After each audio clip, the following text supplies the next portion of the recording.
Le candidat à la conquête du palais du bord de mer, le 12 avril 2025, ayant pour slogan la rupture et du rassemblement, Joseph Lapensée Essingone a lancé officiellement sa campagne le 2 avril 2025 au rond-point de Nzanyon, 16e arrondissement de la commune de Libreville, après plusieurs animations de causeries politiques basées sur l'éclairage de son projet de société. Le candidat encourageant la natalité pour permettre aux femmes de faire les enfants.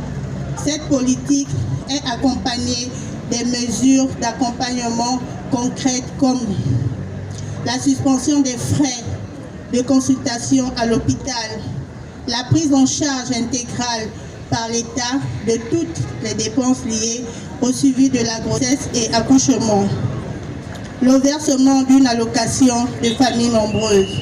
Grand meeting de campagne électorale pour vous exprimer solennellement son soutien indéfectible à votre candidature, Monsieur le Président. En effet, Monsieur le candidat, la jeunesse gabonaise va voter pour vous. Pour vous, parce que vous avez le meilleur projet de société. Je n'ai pas l'habitude de lire les discours, mais il arrive que quand une équipe est organisée, on est obligé de suivre ce qui a été déjà dit. Il m'a été demandé, malgré tout, de prononcer un discours. Le Gabon, notre pays, vit une situation très compliquée, car nous croyons tous que l'heure de notre libération avait sonné. Mais hélas, le 7 mai aujourd'hui nous prouve le contraire de la libération. Nous disons merci à Dieu Tout-Puissant. Grâce à son plan parfait, nous retournons aux urnes. Mais cette fois-ci avec Joseph Lapensée Essingone. Après des allocutions des représentants des femmes, jeunes et sages, la pierre angulaire du grand meeting a fixé le cap de sa position en invitant la population à adhérer à son projet révolutionnaire pour la réappropriation du Gabon. Je me sens très heureux d'être parmi vous ce soir pour venir partager le message de la nouvelle espérance que je vous apporte. Je suis heureux de venir m'exprimer devant vous aujourd'hui parce que, comme on le dit, avant l'heure, ce n'est pas l'heure. Après l'heure, ce n'est pas l'heure. L'heure, c'est l'heure. Toutes choses en son temps. Toutes choses en son temps. Beaucoup de gens ont attendu ce moment, le moment de l'alternance au pouvoir par les urnes. Beaucoup de gens ont pensé que depuis 1993, ils pouvaient renverser le système Bongo PDG. Mais Dieu a pris le temps de bien faire les choses. Comme on dit, Dieu écrit droit sur des lignes. Et pendant que beaucoup croient que la libération du Gabon viendra de ceux-là qui font le tour du Gabon en hélicoptère, qui confisquent tous les moyens de la République pour faire la politique avec, qui parcourent le territoire national depuis qu'ils sont en exercice, mais j'ai le privilège de vous annoncer que, comme le disent les Écritures, le royaume de Dieu vient de manière à ne pas frapper le regard. Ne croyez pas que c'est ceux qui remplissent les places de meeting avec 1000 et 1000 bus. Le PDG, en s'appuyant sur un homme neuf, un homme qui a la capacité, un homme qui a les qualités pour gouverner le pays et remettre le pays sur les rails. Il faut faire une politique de natalité parce que dans le monde, il faut d'abord savoir que dans le monde, quand vous êtes une population insignifiante, un peuple insignifiant, on ne vous prend pas au sérieux. Pour porter notre économie, nous avons besoin des bras. Parce que le passé nous a enseigné qu'avec notre population, nous ne sommes pas capables d'envisager des chantiers d'envergure qui vont porter le développement de notre pays.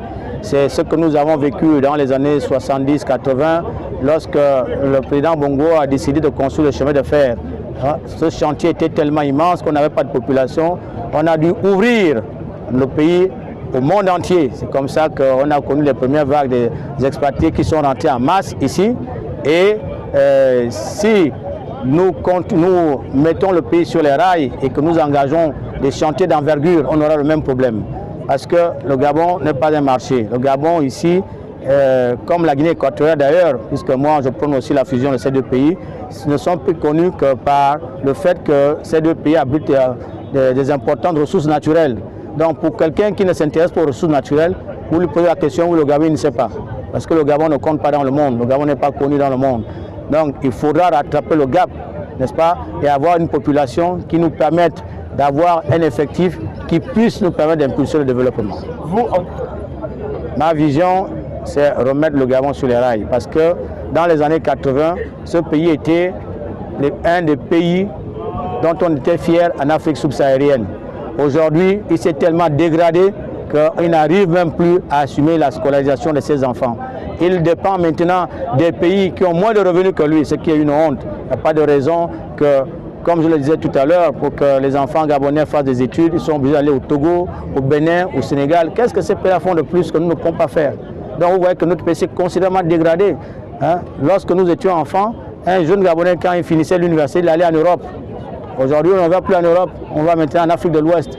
Donc ce n'est pas un pays comme le Gabon qui est classé comme pays revenu intermédiaire de la tranche supérieure, qui va dépendre des pays qui sont classés revenu intermédiaire classe inférieure.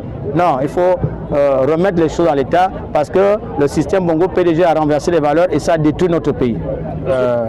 Lorsque moi je fais mes études, quand on déposait son dossier, on ne payait pas. Moi je fais des concours. Je n'ai jamais payé parce que j'ai fait un concours.